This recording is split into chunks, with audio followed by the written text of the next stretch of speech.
April 1 முதல் India முழுவதும் புதிய வங்கி சட்டம் செயல்படுத்தப்படுவதால் வங்கி கணக்கு வைத்திருப்பவர்களுக்கு பெரிய மாற்றங்கள் ஏற்படும்.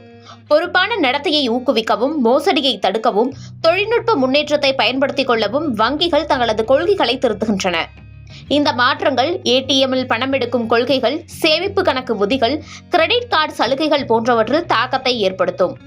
இது வாடிக்கையாளர்களின் தினசரி பயன்பாட்டில் என்ன மாதிரியான தாக்கத்தை ஏற்படுத்தும் என்பதை விரிவாக பார்க்கலாம். ஏடிஎம் பரிவர்த்தனை கட்டணங்களுக்கான வழிகாட்டுதல்களை ரிசர்வ் வங்கி நிர்ணயித்துள்ளது. இதனால் பல வங்கிகள் தங்கள் ஏடிஎம் பணம் எடுக்கும் கட்டணங்களை திருத்தியுள்ளன. ஒரு மாதத்தில் ஏடிஎம்மில் இலவசமாக கட்டணமின்றி பணம் எடுக்கும் எண்ணிக்கை குறைக்கப்பட்டுள்ளது. பிற வங்கிகளின் ஏடிஎம்களில் பணம் எடுக்கும் போது மாதத்திற்கு 3 முறை இலவசமாக எடுக்கலாம். அதன் பிறகு ஒவ்வொரு பரிவர்த்தனைக்கும் ₹20 முதல் ₹25 வரை கட்டணம் வசூலிக்கப்படும். அனைத்து சேமிப்பு கணக்கு வாடிக்கையாளர்களும் தங்கள் கணக்குகளில் பராமரிக்க வேண்டிய குறைந்தபட்ச சராசரி இருப்பு தொகை என்ற வரைமுறையை வைத்துள்ளது வங்கிகள். நிர்ணயிக்கப்பட்டதை விட குறைவாக இருக்கும் பட்சத்தில் அபராதமும் விதிக்கப்படும். இதுகுறித்து வங்கிகள் ஆலோசனையில் உள்ளதாகவும், மறுபரிசீலனை செய்யும் பட்சத்தில் வங்கிகள் இதுகுறித்து அறிவிக்கலாம் எனவும் எதிர்பார்க்கப்படுகிறது. இதனால் வைப்பு தொகையில் ஏதேனும் மாற்றங்கள் நிகழலாம். வங்கிகள் அமைந்துள்ள இடத்தை பொறுத்து இது மாறுபடும். அதாவது மெட்ரோ, அர்பன், செமி அர்பன் அல்லது ரூரல் போன்ற பகுதிகளில் அமைந்துள்ள வங்கிகளை பொறுத்து இருப்பு வைத்திருக்கக்கூடிய தொகையும் மாறுபடலாம். அடுத்ததாக, வங்கி மோசடியை தடுக்க ரிசர்வ் வங்கி பாசிட்டிவ் பே சிஸ்டம் முறையை செயல்படுத்தும். அதாவது ₹50,000 மேல் காசோலைகளை வழங்கும் வாடிக்கையாளர்கள் பயனாளிகளுக்கு அவர்கள் வழங்கிய காசோலைகள் பற்றிய முக்கிய விவரங்களை மின்னணு முறையில் வங்கிக்கு வழங்க வேண்டும். அடுத்ததாக, டிஜிட்டல் தளங்களில் வங்கி சேவைகளை மேம்படுத்தும் வகையில் AI பயன்படுத்தப்படும்.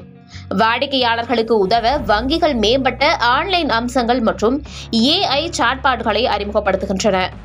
டிஜிட்டல் பரிவர்த்தனைகளை பாதுகாக்க 2 ஃபேக்டர் அத்தன்டிகேஷன் மற்றும் பயோமெட்ரிக் சரிபார்ப்பு போன்ற மேம்படுத்தப்பட்ட பாதுகாப்பு அம்சங்களை வலுப்படுத்தும். பல வங்கிகள் சேவிங் அக்கவுண்ட்ஸ் மற்றும் பிக்ஸ்டு டெபாசிட்ஸ் வட்டி விகிதங்களை திருத்தி வருகின்றன. SBI, IDBI வங்கி, HDFC பேங்க், இந்தியன் வங்கி மற்றும் பஞ்சாப் அண்ட் சிந்து வங்கி போன்ற முன்னணி வங்கிகள் வட்டி விகிதங்களுடன் FD டென்யூரிலும் மாற்றத்தை அறிமுகம் செய்யும். ஏப்ரல் 1 முதல் முக்கிய வங்கிகள் கிரெடிட் கார்டு விதிகளை திருத்தி வருகின்றன.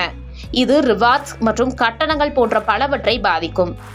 SBI சிம்பிளி கிளிக் ஸ்விக்கி வெகுமதிகளை 5x ஆக பாதியாக குறைத்தும், ஏர் இந்தியா சிக்னேச்சர் புள்ளிகளை 30 10 குறைத்தும் அமல்படுத்தும். IDFC ஃபர்ஸ்ட் கிளப் விஸ்தாரா மைல்ஸ்டோனின் பயன்களை நிறுத்தும். அதோடு ஏப்ரல் 1 முதல் நீண்ட காலமாக பயன்படுத்தப்படாத UPI கணக்குகளுடன் இணைக்கப்பட்ட மொபைல் எண்கள் வங்கி பதிவுகளிலிருந்து நீக்கப்படும். உங்கள் தொலைபேசி எண் UPI செயலியுடன் இணைக்கப்பட்டு நீண்ட காலமாக பயன்படுத்தப்படாவிட்டால் வங்கிகள் அதை தங்கள் பதிவுகளிலிருந்து நீக்கிவிடும். மேலும் கணக்கிற்கான UPI சேவைகள் இடைநிறுத்தப்படும். மேலே குறிப்பிட்ட மாற்றங்கள் அனைத்தும் மக்களின் அன்றாட நிதி சார்ந்த பயன்பாடுகளில் தாக்கத்தை ஏற்படுத்துவதால் மக்கள் கவனத்தில் கொள்ள வேண்டியதும் அவசியமாக உள்ளது.